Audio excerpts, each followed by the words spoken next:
مشاهدينا الكرام، مرحبا بكم في قناه رشيده الخليفي. اليوم ان شاء الله غادي نوجد لكم واحد التحليه كتجي غزاله، لا في المنظر ديالها ولا في المذاق ديالها، كتجي فنه. تابعوا معنا ان شاء الله الفيديو حتى الاخير باش تشوفوا طريقه التحضير ديالها. وإلا عجبكم الفيديو دائما شجعونا ودخلوا على زر لايك وشاركوا معنا في القناه باش يوصلكم كل جديد. عندي لتر ديال الحليب، عندي شويه ديال الفريز اللي يكون منقي ومغسول مزيان، عندي 3 المغارف ونص ديال النشا ديال المايزينا، وعندي 4 المغارف ديال السكر. والحلاوه دائما كتبقى على حسب الذوق. الفريز غادي نقطعوه لقطع صغار، النص غادي نديروه مع الحليب والنص غادي نديروه بحال شكل كوفيتير من الفوق، كيجينا في التزيين كيجي زوين وكيجي المذاق ديالو غزال. غادي نقطعها بحال هكذا مربعات كامله صغيره ونقسمو على جوج بحال هكذا، نقطعها غير مربعات صغيره. قطعت الفريز بحال هكذا، النص غادي نحطوه في الطبسيل بحال هكذا والنص غادي نطحنوه في الطحانه بحال هكذا، نخليو واحد شويه. هاد التحليه راها كتجي غزاله، غير جربوها كتجي فنه. دابا الوقت ديال الفريز غادي نخلي هاد الشويه هذا، وهذا غادي نديرو في الخلاط. هنا غادي نطحنوه حتى يولي لنا مطحون مزيان. باش يتطحن غادي نضيف عليه واحد شويه ديال الحليب بحال هكذا، غير شويه ديك الحليب اللي عندنا. هانت الخليط ديالي ديال الفريز بحال هكذا، غادي نضيفه على الحليب، نضيف عليه النشا بحال هكذا. يكون الحليب عاد بارد، المكونات كنديروهم والحليب بارد باش النشا ما كتكورناش في الحليب. غادي نضيف السكر، والسكر دائما كيبقى على حسب الذوق، بغيتو تزيدوا السكر وبغيتو تنقصوه كما بغيتو.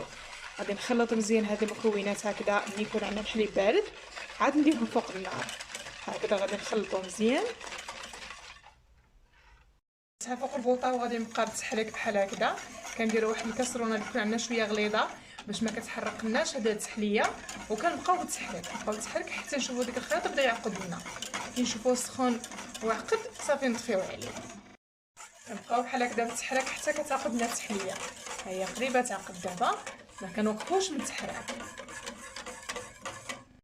واخا كنشوفوا الحليب سخون كنبقاو نحركو حتى كيختار لنا ديك الخليط، حيت درنا فيه غير النشا، ما عندناش فيه الفلون ولا خصنا يختار مزيان ويتقل بحال هكذا. صافي دابا غادي نطفي عليه. كيوصل بهذا القوام بحال هكذا، كيولي ثقيل بحال هكذا، كنطفيو عليه. القوام ديالو خصو يكون بحال هذا الشكل بحال هكذا. ملي حيدتو دابا على النار خصو يكون بحال هكذا ثقيل. ملي كنديروا المعلقه كنشوفوه بحال هكذا. دابا غادي نخويه في الغراف باش نخويه في الكيسان. خويت الحليه ديالي بحال هكذا، انا درتها في هذا الغراف باش ما كتبقاش توسخنا الكيسان. وانتم الكيسان اللي متوفر عندكم ديروه. كنخليو واحد البليصه اللي غادي نديرو فيها هذيك الفريز من الفوق بحال هكذا. اللي متوفر في الكيسان ديروه، المهم وجدوا هاد التحليه كتجي غزاله وكتجي بنينه بحال هكذا. غادي نخوي ونخلي واحد البليصه الفوق تنعمر الكيسان ديالي كاملين بحال هكذا. الكويسه ديالي بحال هكذا، وغادي نخليهم غير فوق سطح العمل يبردوا شويه وندوز نوجدوا الفريز ديالنا. بسمقله غادي ندير فيها الفريز بحال هكذا، وغادي ندير عليها 3 المغارف ديال السكر. وانتم الحلاوه دائما كتبقى على حسب الذوق، بغيتو ديروا غير مغرفه واحده غير جوج اللي بغيتو. درت الفريز فوق البوطه بحال هكذا، وغادي نخلي ديك الفريز تعسل وتهبط لنا بحال هكذا.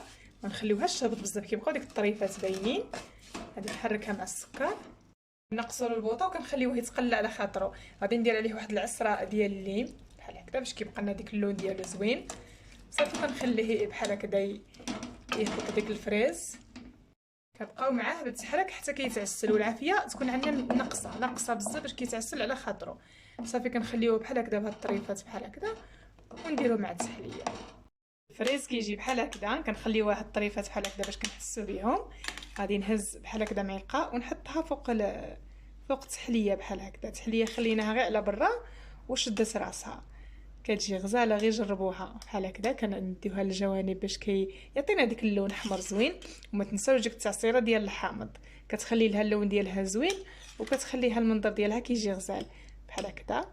كنصايبها مزيان، كندير تنهادي عاود حتى نكملهم كاملين شويه شويه. نقسموا ديك الفريز ديالنا، وراه غير شويه ديال الفريز كنوجدوا واحد التحليه اللي غزاله في المذاق وفي اللون ديالها زوين وكتجي فنه. غادي نقسم ديك الفريز ديالي كامل على كيسان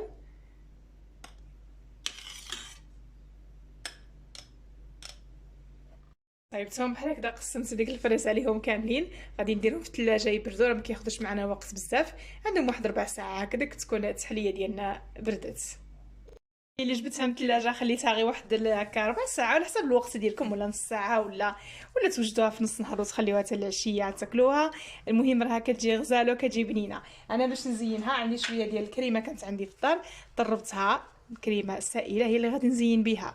وانتم التزيين دائما كيبقى على حسب الذوق، بغيتو تخليوها غير هكذاك خليوها غير هكذاك، حتى هكذاك كتجي مزيانه. غادي ندير لها شويه ديال الكريمه من الفوق.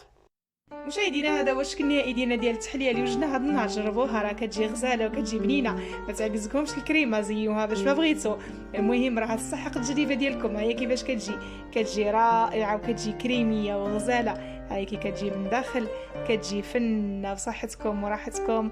ودائما الا عجبكم الفيديو بارطاجيوه مع العائله والاصدقاء، وكنشكركم بزاف على التشجيع ديالكم وعلى الاشتراك معايا في القناه. شكرا بزاف، مع السلامه.